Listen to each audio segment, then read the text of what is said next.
grande abraço a todos os nossos amados, queridos irmãos em Cristo, de várias cidades, várias igrejas locais.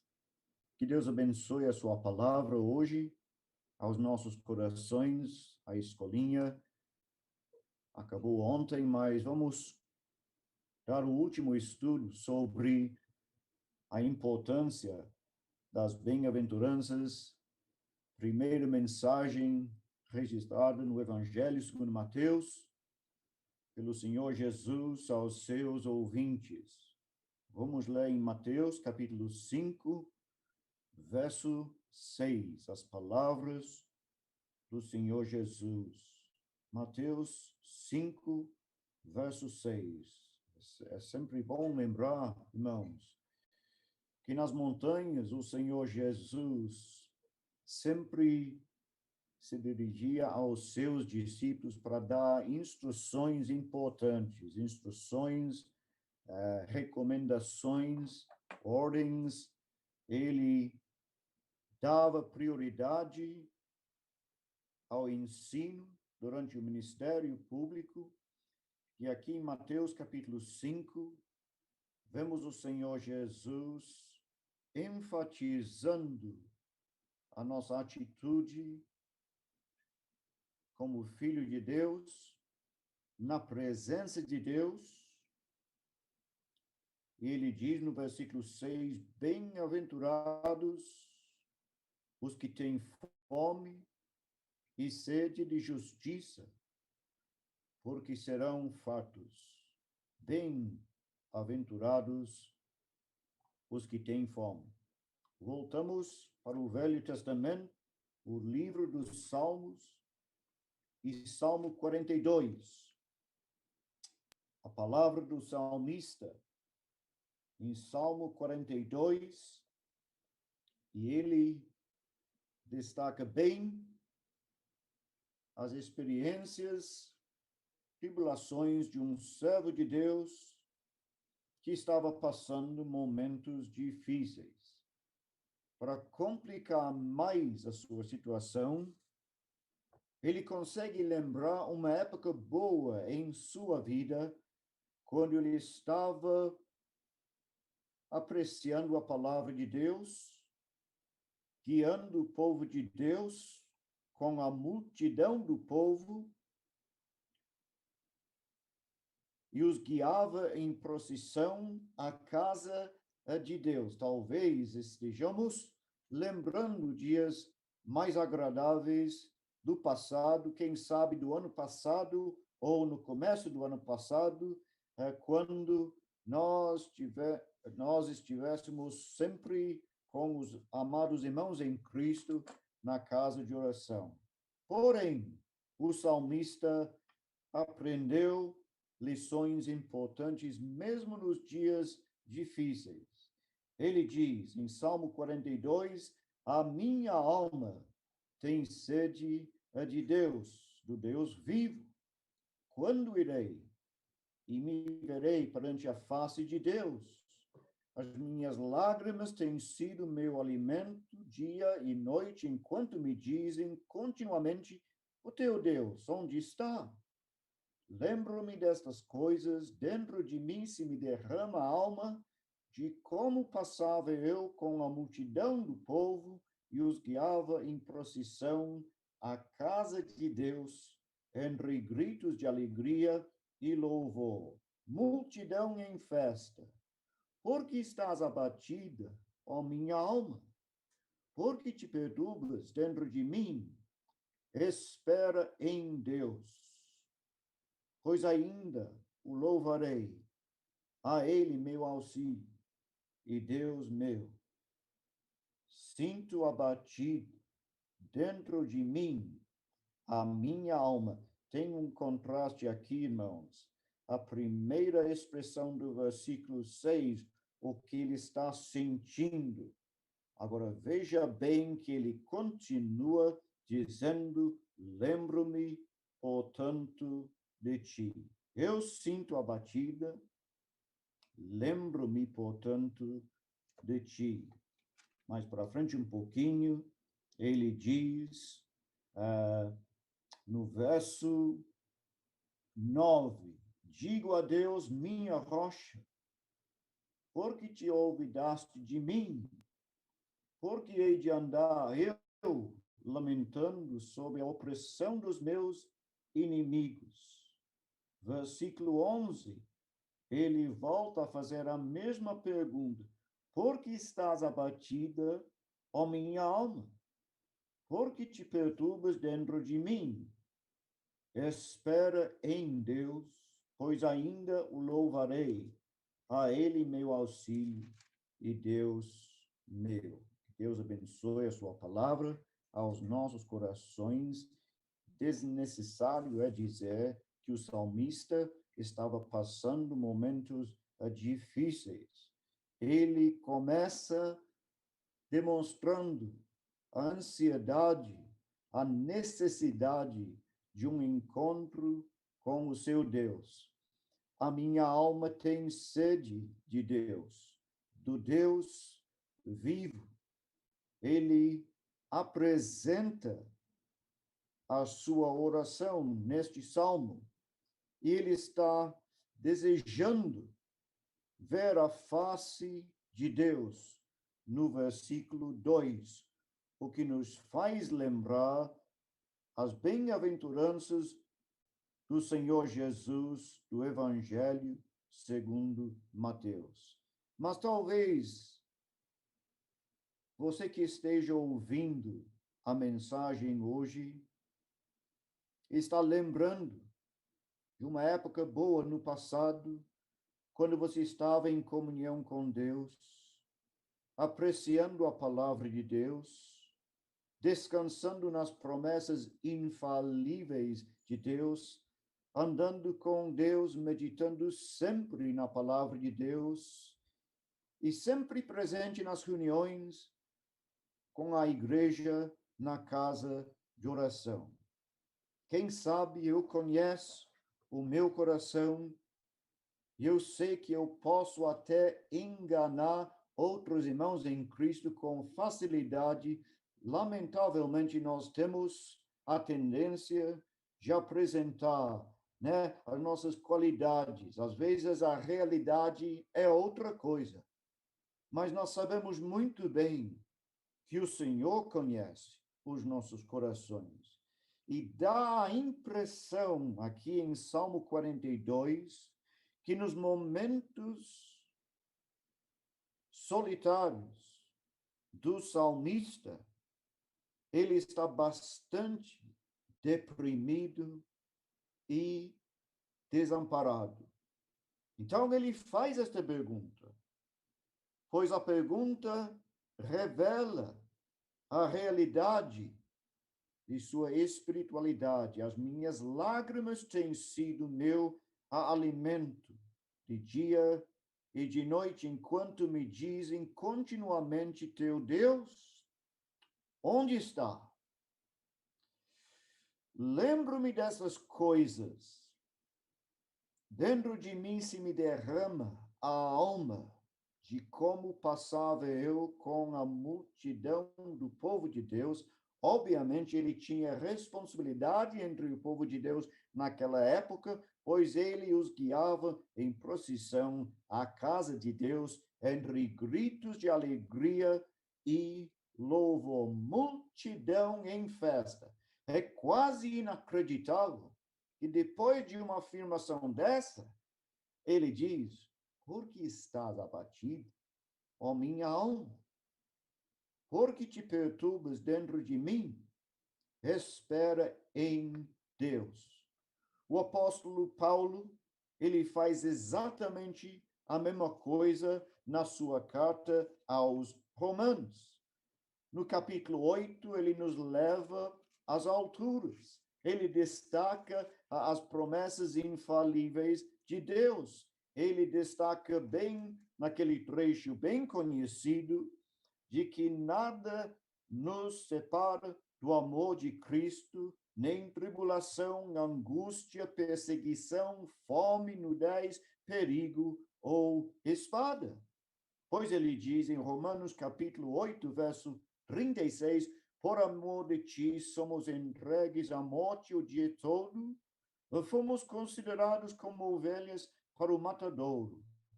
Em todas estas coisas, porém, somos mais do que vencedores por meio daquele que nos amou. Nos faz pensar na grandeza da nossa salvação, a alegria que temos como filhos de Deus, que estamos sempre apreciando o seu amor e nunca separado dele. Mas ele faz uma pausa e no capítulo 9, parece que alguma coisa, alguma lembrança, alguma preocupação começa a perturbar esse servo de Deus. Enquanto ele está apreciando as promessas de Deus, ele começa a pensar na situação complicada dos seus compatriotas, dos seus companheiros, dos seus entes queridos, dos seus familiares.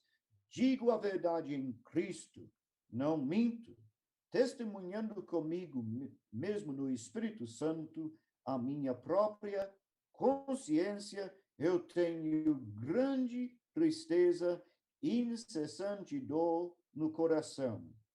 Eu mesmo desejaria ser anátema, separado de Cristo.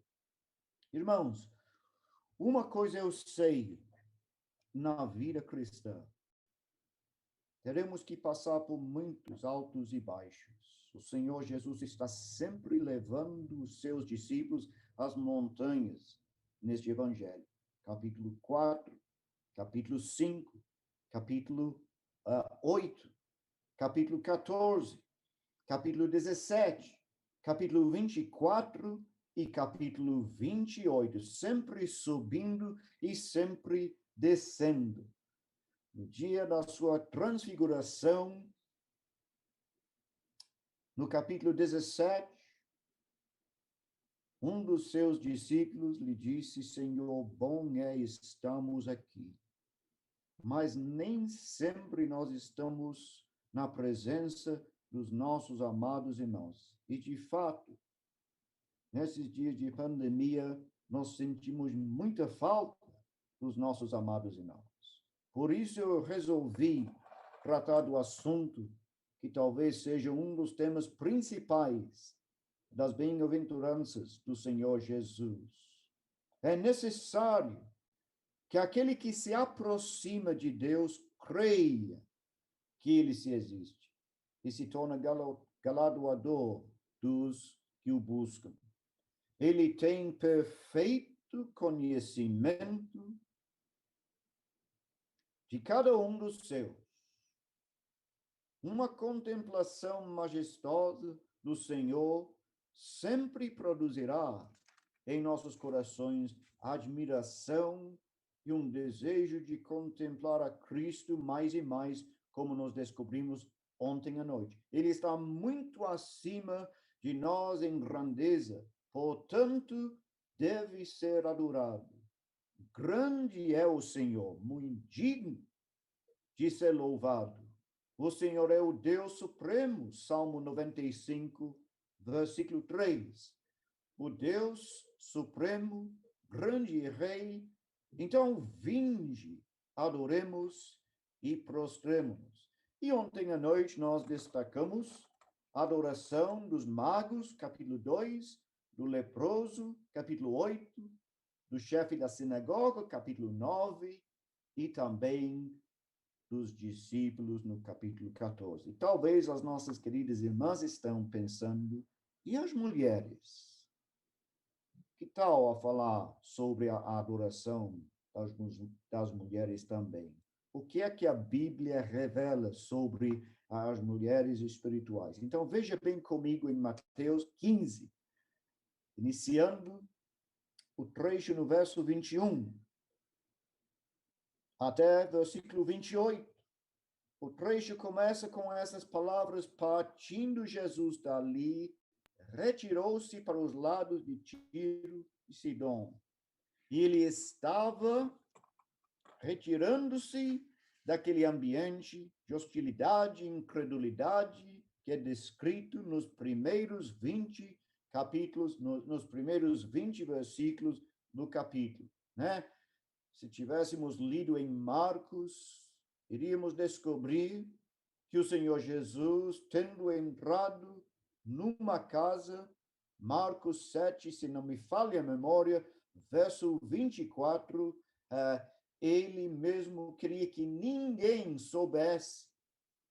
No entanto, não pôde ocultar-se. Seria proveitoso lembrar uma coisa. As coisas que ele não podia fazer. Ele não podia entrar publicamente em qualquer cidade, mas permanecia fora em Marcos 1, verso 45. Ele não podia fazer nenhum milagre em Marcos capítulo 6, versículos 5 e 6. Se não curar uns poucos enfermos, impondo-lhes as mãos. Ele não podia ocultar-se em Marcos 7, verso 24. Ou seja, o Salvador que não podia entrar em qualquer cidade, ou fazer nenhum milagre, ou ocultar-se, não permitiu, por causa disso, que seus planos fossem frustrados.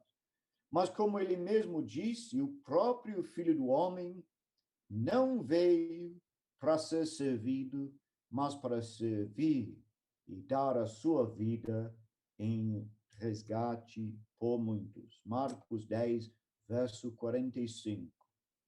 E por mais alguns anos, ele quer que eu esteja aproveitando ao máximo o tempo disponível. Veja bem, esta mulher não pertencia ao povo de Deus.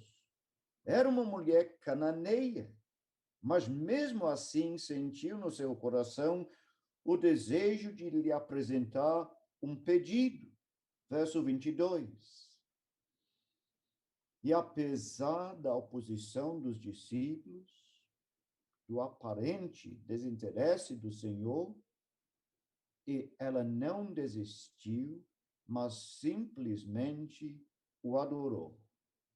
Apesar das palavras do Senhor Jesus, ela tinha esperança de que o Senhor Jesus iria dar valor à sua oração e compreender os seus motivos. Ela respondeu ao Senhor com muita inteligência e sabedoria, e o Senhor Jesus viu algo que não tinha visto ou contemplado, nem mesmo em Israel.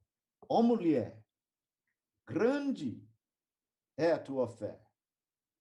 E o que torna esta exclamação do Senhor Jesus tão impressionante é o fato de que ele tinha procurado fé como esta por muito tempo e ainda não havia encontrado. Quem sabe ele está procurando hoje em dia na minha cidade de Piracicaba fé como esta, ou talvez na sua cidade. Que eu saiba, ele nunca elogiou seus discípulos pela sua fé e confiança. Aliás, 4 vezes neste evangelho, ele chamou a atenção deles por causa da sua incredulidade. Veja bem, por exemplo, no capítulo 6, verso 30.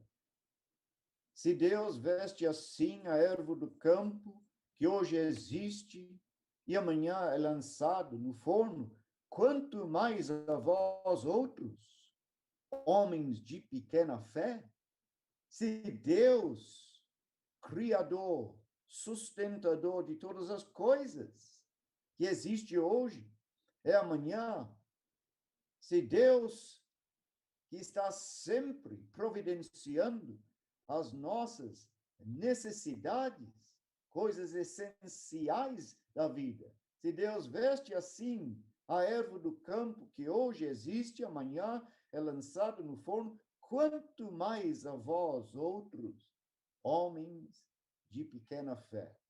Ele quer que nós saibamos confiar nele para suprir todas as nossas necessidades, até nas dificuldades, problemas das nossas vidas. Esta mulher cananeia nos mostra algo que é essencial. Se quisermos ser seus adoradores, teremos que contemplar pela fé. Então veja bem o contraste. Mateus capítulo 14. O Senhor se dirigiu ao seu discípulo, dizendo: homem de pequena fé, por que duvidaste? Mateus capítulo 15, o Senhor Jesus, ele disse: ó mulher, grande é a tua fé. Depois, o evangelista nos leva para contemplar uma outra mulher, no capítulo 20, verso 20, até versículo 23. Então, se chegou a ele a mulher de Zebedeu, com seus filhos, adorando, seguindo o exemplo dos magos, do leproso, do chefe, dos discípulos, da mulher cananeia. Em vez de oferecer uma coroa, o que ela desejava, ele oferece um cálice, representando os seus sofrimentos. Depois o Senhor Jesus aplicou os símbolos. 2 símbolos são mencionados nestes versículos: um cálice e um batismo. Ela havia acabado de falar sobre a sua crucificação quando ela apresentou a sua petição. Ele havia acabado de mencionar os seus sofrimentos. E ela disse ao Salvador, nesse trecho da palavra de Deus, o que ela queria era posições de destaque para os 2 filhos. É interessante ver neste capítulo um contraste impressionante entre os 2 irmãos, dos versículos 20 a 25, e 2 cegos, nos versículos 29 e 34. Os 2 irmãos eram privilegiados, pois podiam acompanhar o Senhor Jesus como discípulos, enquanto que os 2 cegos estavam isolados da comunidade e não tinham condições de trabalhar. Porém, os 2 discípulos foram repreendidos juntamente com a sua mãe, enquanto os 2 cegos foram abençoados. Irmãos, eu só queria tirar uma lição prática desse trecho da palavra de Deus. É necessário que sempre tenhamos uma atitude humilde e reverente na presença daquele que veio para sofrer e sofrer. Bem-aventurados os humildes, deles é o reino dos céus. Bem-aventurados os que choram, serão consolados. Perto está o Senhor, o que tem coração quebrantados. Bem-aventurados os mansos, herdarão a terra. O nosso Salvador, ele mesmo diz: eu sou manso e humilde de coração. Ele quer que nós também sejamos como filhos de Deus. Se somos filhos, somos também herdeiros, herdeiros de Deus, co-herdeiros com Cristo. É o que Paulo ensina em Romanos capítulo 8, verso 16 e versículo 17. A igreja participará da glória do Senhor Jesus Cristo, no seu reino milenar. Não sabeis que os santos hão de julgar o mundo, diz Paulo na sua primeira carta aos Coríntios, capítulo 6. Bem-aventurados os que têm fome e sede de justiça. O Senhor Jesus tem condições para suprir qualquer necessidade dos filhos de Deus hoje em dia.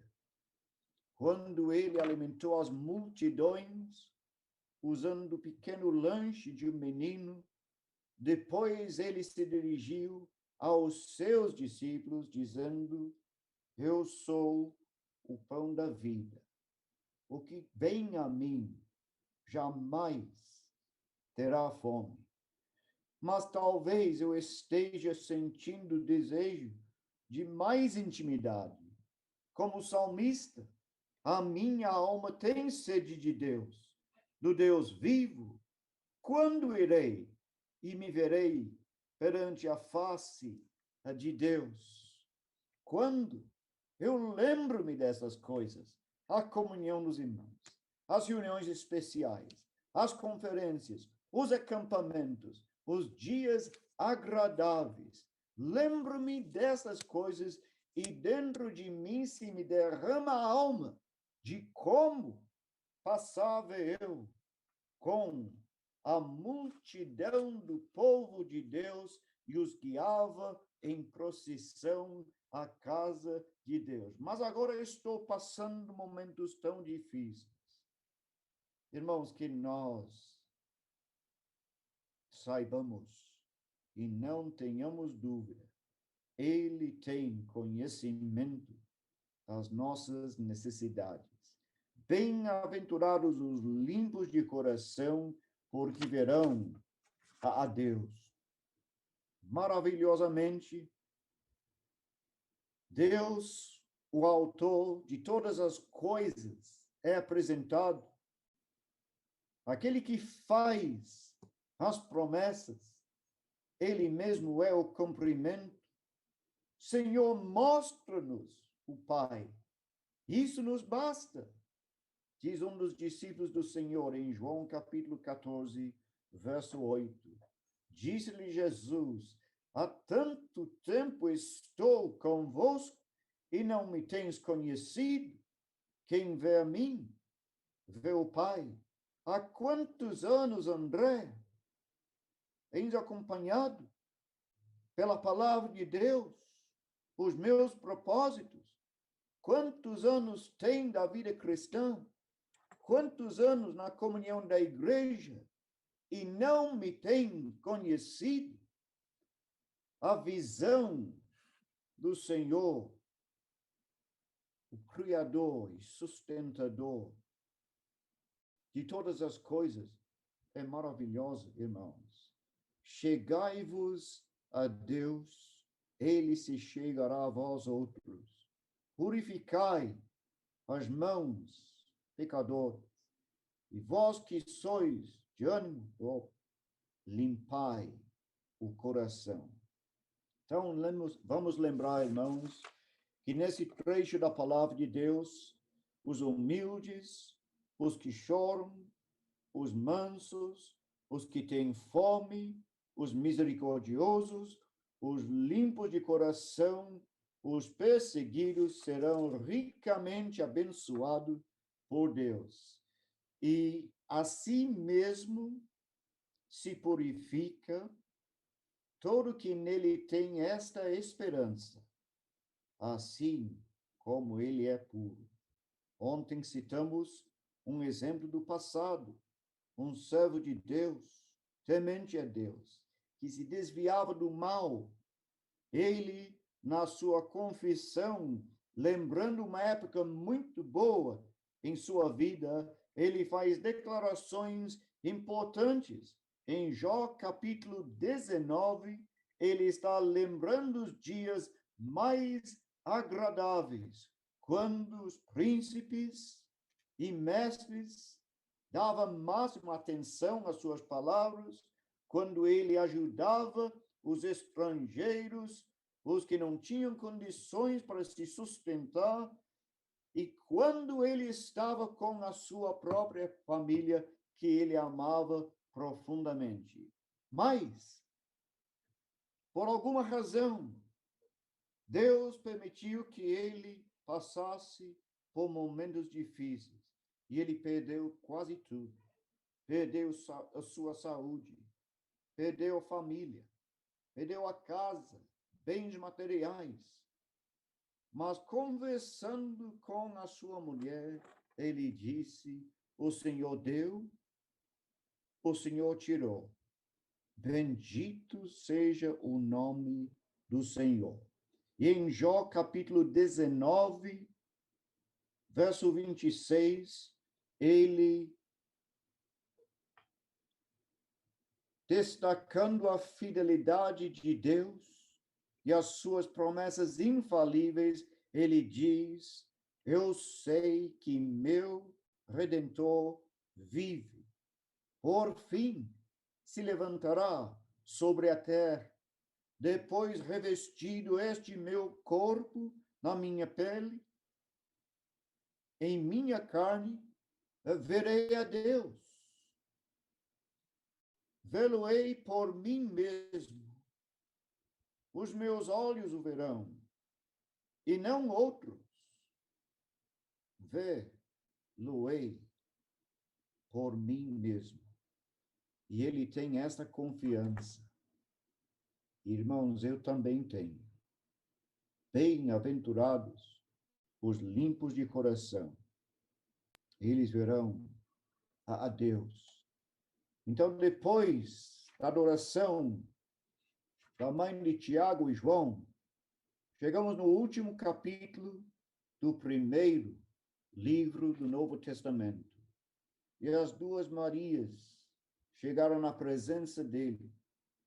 Essas mulheres devotas, nos primeiros 10 versículos, junto com a esposa de Zebedeu, estavam presentes durante a crucificação, observando de longe.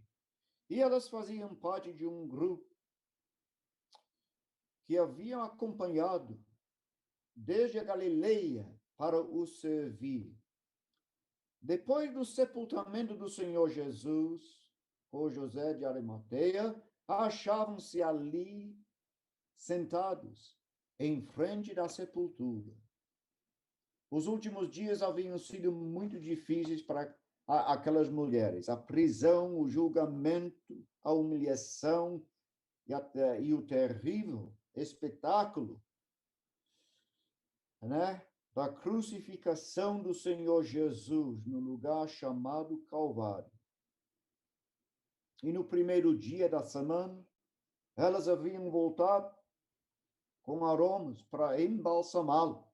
Já estavam prontos para oferecer adoração verdadeira. Deus havia instruído seu povo no passado, dizendo: ninguém aparece de mão vazia perante mim. Ninguém. E eis que o Senhor Jesus veio. É comovente a afirmação e a informação de que no versículo 9, elas aproximando-se, abraçaram-lhe os pés e o adoraram. Ele apareceu num jardim, numa estrada, num cenáculo, à beira-mar e a mais de 500 em outro local. Ele comeu com eles, conversou com eles, soprou sobre eles, dando provas cabais da sua ressurreição. Como é confortante, irmão, saber, sem sombra de dúvida, que em breve veremos o nosso Redentor vivo e contemplaremos as perfeições e belezas deste Salvador que nos amou e por nós quis morrer. E tenhamos a mesma alegria naquelas mulheres espirituais, cujo amor impressionou o Senhor e Salvador. Se desejamos ser adoradores, a verdadeira alegria será um ingrediente essencial, proporcionando-nos uma satisfação imensa na bendita pessoa de Cristo. Interessante notar no livro histórico dos Atos dos Apóstolos, que a alegria talvez seja um dos temas principais do livro. A alegria do povo de Deus comendo as refeições juntos no capítulo 2. A alegria da igreja sofrendo perseguição nos últimos versículos do capítulo 5. A alegria de um recém-convertido passando pelas águas do batismo no capítulo 8. A alegria da igreja em oração, capítulo 12. A alegria que os gentios causavam pela sua aceitação da palavra, no capítulo 15. A alegria de uma família em Filipos, crendo no Senhor Jesus, no capítulo 16. Irmãos, antes da sua morte, o Senhor Jesus se dirigiu aos seus discípulos, dizendo uma coisa: depois da minha ressurreição, Mateus capítulo 26, verso 32, irei adiante de vós para Galileia. No primeiro dia da semana, o anjo, dirigindo-se às mulheres, disse: ide, pois, depressa. Dizei aos seus discípulos que ele ressuscitou dos mortos e vai adiante de vós para Galileia. Mateus capítulo 28, verso 7. Ali o vereis. Depois eles se encontraram com o próprio Senhor, o Salvador, que lhes disse, Mateus capítulo 28, verso 10, não temais.